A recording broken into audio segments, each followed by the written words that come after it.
Hello, my name is Hugh. On behalf of Expert Village, I'm going to show how to make hot and sour soup. For the seasoning, first we need 1½ tablespoon of Sichuan hot bean sauce, which is a very specific kind of Chinese hot sauce. And then we will need around 2 tablespoons of Chinese black vinegar,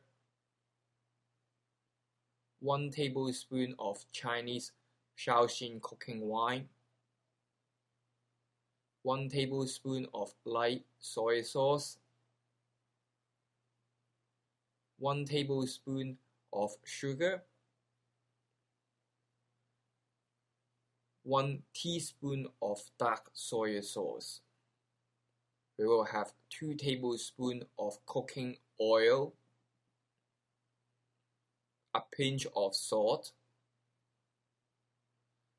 also a pinch of ground black or white pepper, and 2 tablespoons of cornstarch.